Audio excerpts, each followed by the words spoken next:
Oh, hello internet, my name is Bobo, and you caught me doing my second favorite thing. Playing humans, War for Earth. It's honestly a really fun game where nothing goes wrong and... Okay, you know, I was expecting some kind of explosion, that's why I didn't fix the wall yet.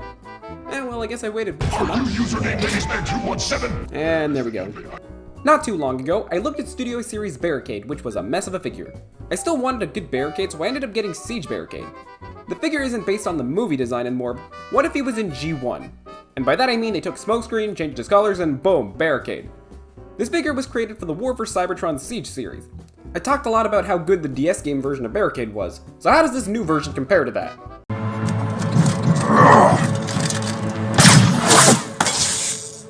Truly, the best version since the DS game. Okay, but the toy's actually really good. Once again, this is a repaint of Siege Smokescreen, which I don't have, and that was already a repaint of Siege Prowl, and that's something I do have. This gives him a very different look from his movie appearances, since that was very different from anything G1. While I wish this was an original mold that used his movie design for inspiration, this is still pretty good. They gave him enough differences that he does feel like his own bot. His head being mostly black gives it a very different look from Smokescreen's blue head.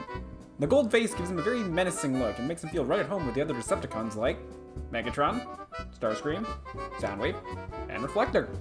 Oh, I'm sorry, Refractor. The black and gray color scheme looks pretty good. It might be a bit bland, but it works for him. I like that there is a bit of neon purple, but it can blend into the black a bit too much and it can be a bit hard to notice at times. A small part of me wishes they could have went with a different color instead of this grayish color, but like I said, it works. The mold also has some weirdness to it, but it's mainly the legs. The legs start out really skinny and then get wider as it goes down. It's not really bad, it's just something weird that I noticed once I got the Earthrise Smokescreen. Some other minor problems I have are the door wings. They don't like to tab in or stay put, so they just move around a lot. Then the arms have an issue where if you bring them up and then bring them back down, they'll untab and move into the torso.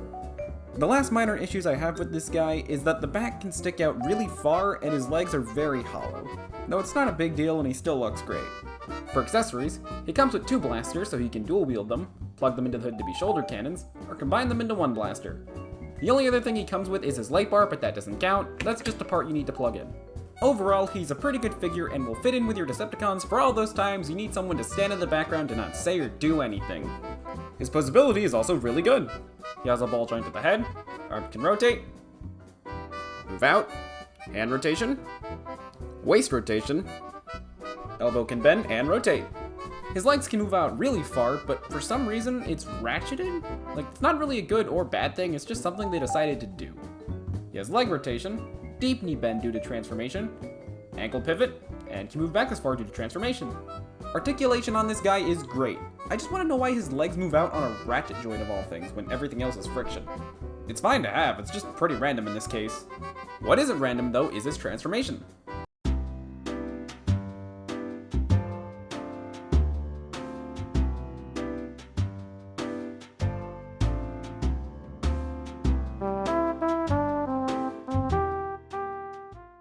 The vehicle mode on Barricade is great. That weird color from the arms and legs just completely disappears while showing off more of the cool neon purple.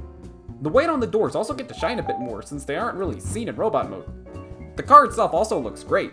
It feels like a Cybertronian car without feeling like a brick or just nothing, unlike some of the other vehicles in Siege. To prove that, here's Reflector, Soundwave, Starscream, and Megatron. It's a bit flat and I kinda like that. It gives it more of an alien feel since they don't need to allow for a human to sit inside it. Now the gimmick for Siege was battle damage, and while there is a lot on the hood, it's not overwhelming. It just gives the feeling that Barricade ran into a few guys on the way over here. Overall though, this figure's pretty good. It's one I'm gonna use as my default Barricade since unlike the Studio Series figure, this one's good. While I wish it was more unique, what we did get was a nice repaint in colors we probably would never have seen otherwise.